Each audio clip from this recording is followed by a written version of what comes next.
Hey, what's going on, y'all? This is the Bengal Dragon to your side.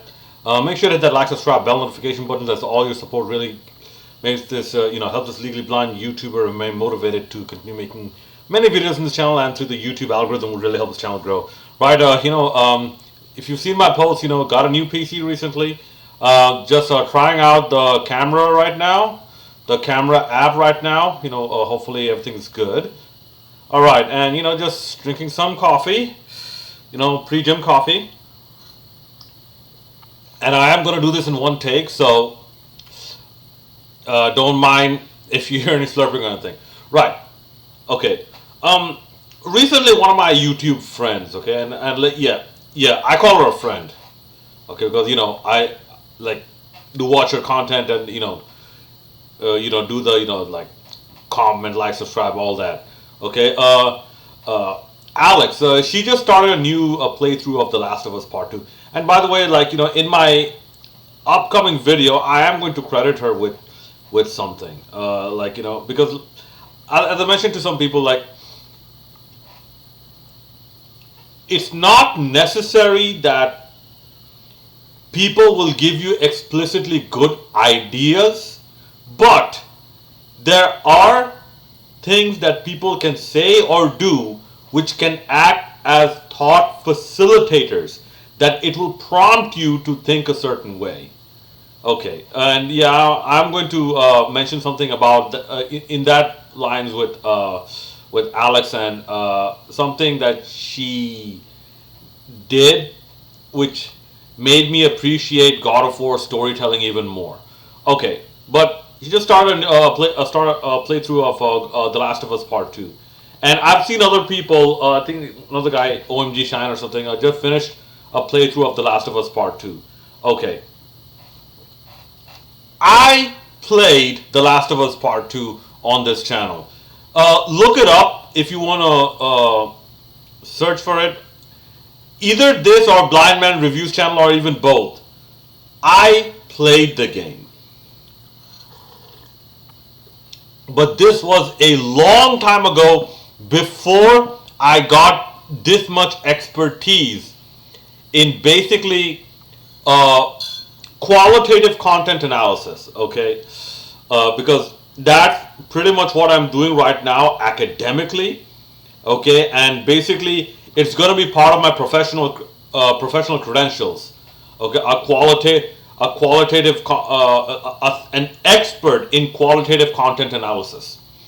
Okay, so basically, let me tell you, there are right and wrong answers.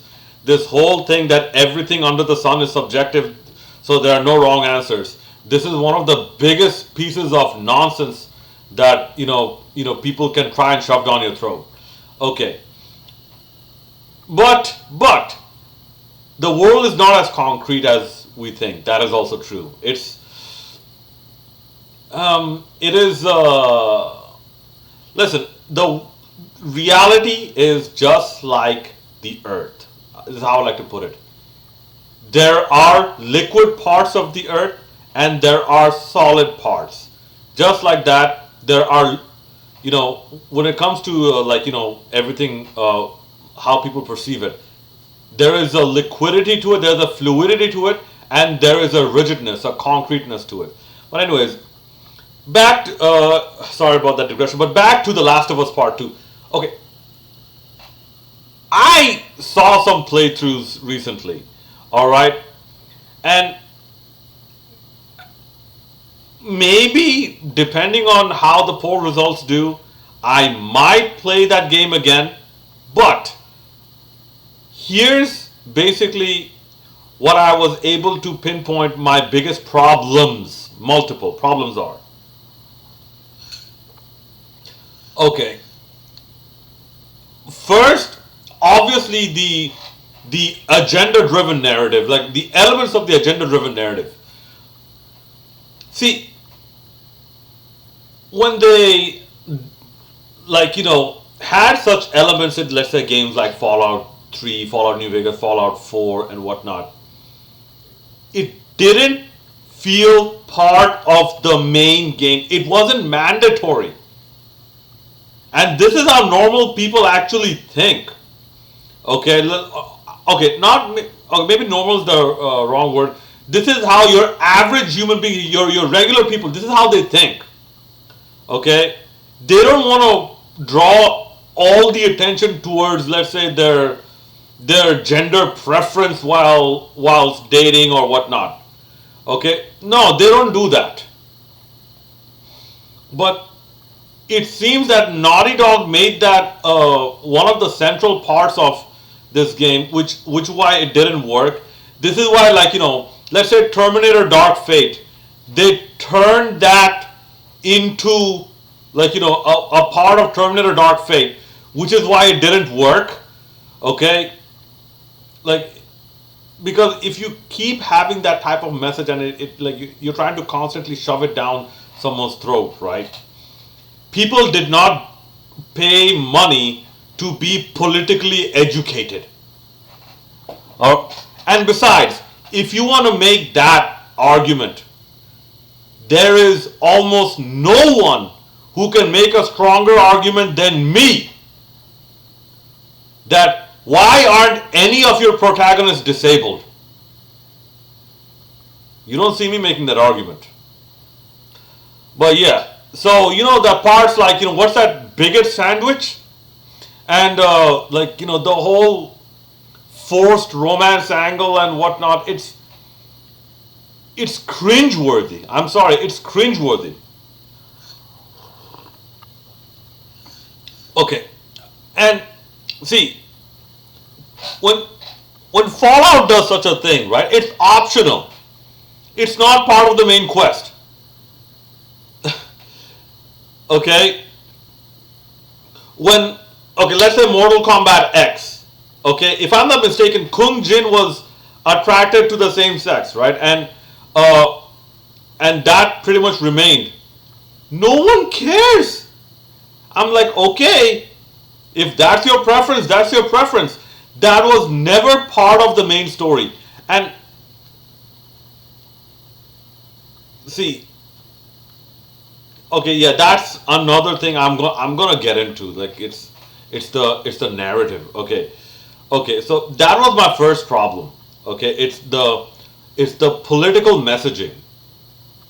Okay, and by the way, listen, I have been to several gyms with female weightlifters. Okay, believe me, some of them look very good. I've mentioned this before. Even my legally blind ass can see it. Okay? So I don't know why they made Abby look like that. It is beyond me, because listen, even female bodybuilders or female gym goers, you ask them, no, ask them, and believe me, they're very cool people. Like like in fact, like when like one of them was here, she was my friend. Like, I don't know where she is now, but like I said, they're very cool people. They have a sense of aesthetic presentability. Okay, no one wants to look unattractive, or okay, maybe attractive is not the word, but unpleasant. No one wants to look intentionally unpleasant. Okay, so that's one part. The second part is, and this is if you can tolerate the cringeworthiness of the story. Okay, like the second part up, and I'm not going to talk about the stupidity where, like, Tommy just introduced who Joel, who himself, and what their location is and everything, like, to a complete stranger, knowing that Joel and Tommy has enemies. Okay, so my second problem, or I won't say there might be more problems, but what stands out is the is the narrative of the story. Okay, I'll give you an example. In fact, you can have several examples. Okay, let's not use something too outlandish. Okay, because The Last of Us story quality, okay, like The Last of Us has to learn from other games. Like I'm not even mentioning God of War. Okay, The Last of Us has to learn from Metal Gear Solid, has to learn from Red Dead Redemption on how to tell a very good story. Okay, the story narrative, it does not suit a game, especially when it comes to Last of Us Part 2 and when it comes to the Left Behind DLC. Because the problem was, when you look at games like, let's say, Resident Evil, the first Resident Evil, what was the objective? The objective was an investigation.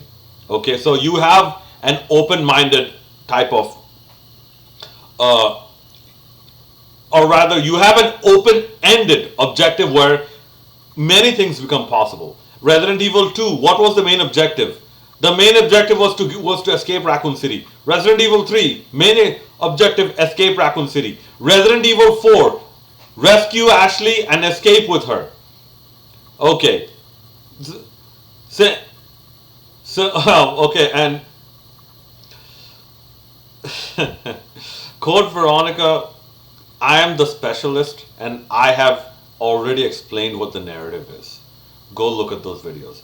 Alright. Resident Evil 5. Kill Wesker. Yeah, it becomes established a bit later on, but kill Wesker. So you see, okay, Metal Gear Solid. Yeah, everything is stop Metal Gear, stop Metal Gear, stop Metal Gear, but you see, the storytelling is done in the journey towards that end point. Even The Last of Us Part 1, and this is brilliantly, I'm not saying all parts were bad, I'm not saying there are no good parts in The Last of Us Part 2. Brilliantly summarized in the beginning of the second game, The Last of Us Part 2, a discussion between Joel and Tommy. Right.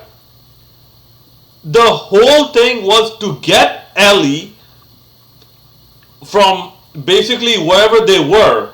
They said halfway across the country. I would think they were in Texas or something. Okay. To Seattle. This was the whole objective. In the journey, they told a story.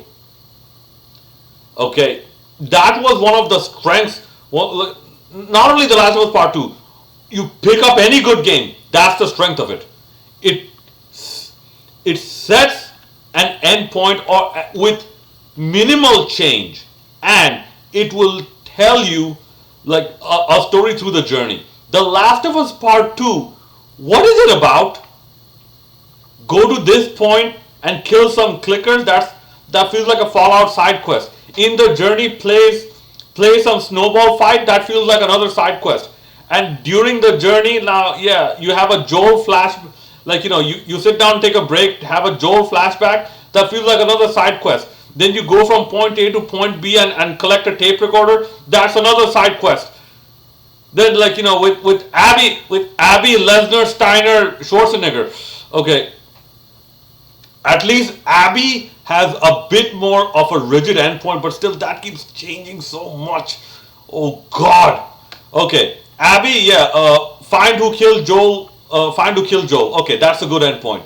In the journey, okay, then mandatory, by the way. Okay, go to Owen and make love to him. Mandatory. That's what I call Abby in heat mode. Okay, mandatory side quest. Okay, in God of War, in the Greek saga, when you have to make love to a woman, it's mostly optional. Okay, you don't lose anything in terms of the story. The story can progress without you engaging in those activities. Okay, in Fallout, okay, the story can progress without you having a single romantic connection. After the apocalypse, for companions you meet after the apocalypse. In The Last of Us Part 2, I'm like, that's part of the cutscene, that's part of the story. People, go back and witness. So many times I kept asking, why is this Abby's problem? that whole part about Lev, where like she wants to be a she wants to shave her head and pretend like a guy or something. She's part of the Scars, okay. And Abby spends so much time babysitting and doing babysitting tasks. And actually, in the game, you face more human enemies than you face monsters. Wasn't The Last of Us supposed to be a survival horror game? So, okay, like, why is this Abby's problem? It felt like another huge side quest. Do you see how disruptive this flow is? This is why I did not like the Left Behind DLC. I liked the parts where Ellie was looking for medicine, okay, like, breaking into stores and whatnot, okay, trying to keep the cult members away and whatnot. I liked that part. Believe me, I did. What I didn't like was so many flashbacks. So many flashbacks where it is mandatory for you to play the game, to play those imaginary games, okay, to throw bricks at a car, to even tell jokes from a joke book. You have to use your controller to turn the pages and read out the jokes. That's a mandatory part of the game. Why? Why couldn't it be an optional part of the game? So this is why, like, the flow is very, very disruptive. Okay? And by the way, as much as I am a God of War Ragnarok fan, and yes, I still maintain the greatest game story of all time, and I will passionately defend this. I will passionately defend this against anyone. God of War Ragnarok also suffers from that type of disruption from time to time. I'm not talking about the Kratos Faye dreams. The Kratos Faye dreams are very important because Kratos still misses Faye deep down. Okay? And Kratos is now more responsible for Atreus, at least that's how he feels, than ever. Of course he's going to dream about Faye. Because remember in God of War 2018, in the beginning, Kratos says, Faye, I cannot do this without you. So yeah, that is used to enhance the story between Kratos and, or the story of Kratos, the character story of Kratos.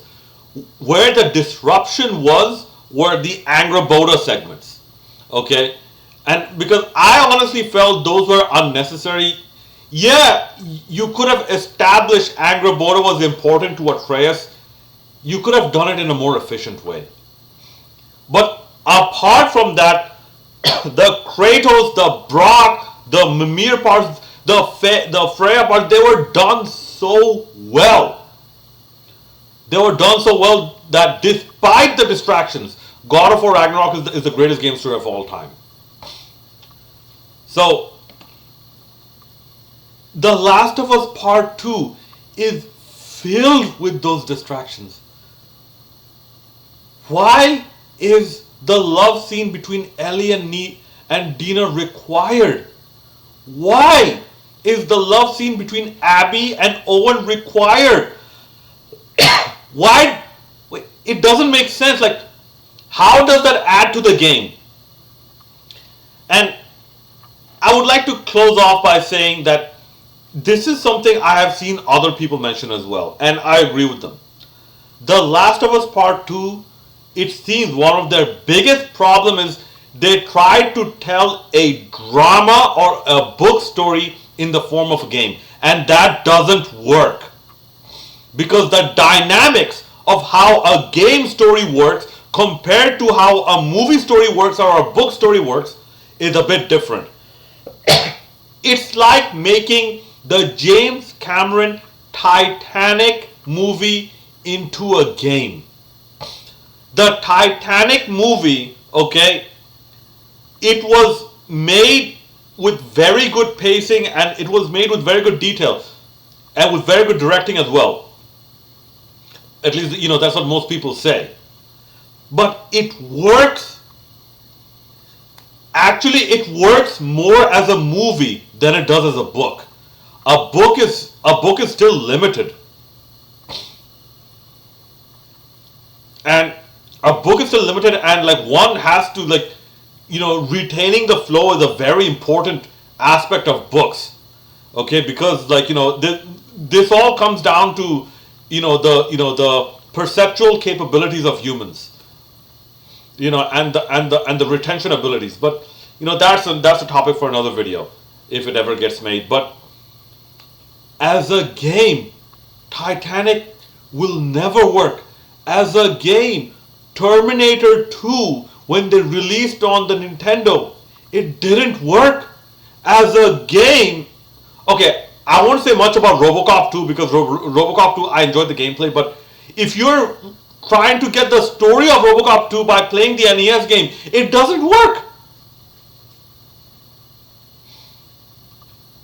That's why, like, as a game, telling the story of the Jungle Book, of the 1967 movie The Jungle Book, okay, by playing the NES game, that doesn't work.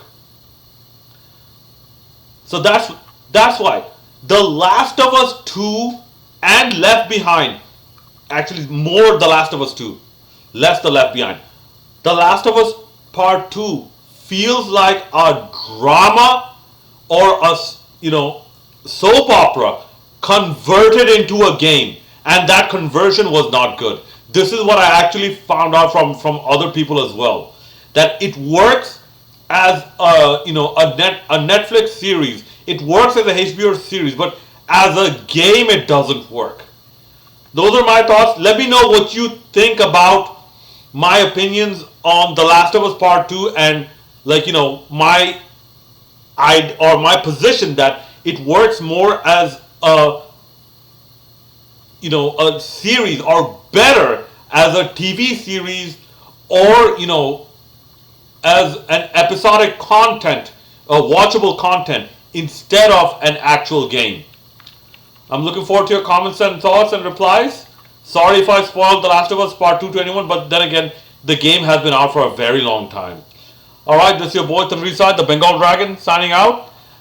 I'm still yet to figure out OBS Studio, and then I'll get back to full-fledged movie making.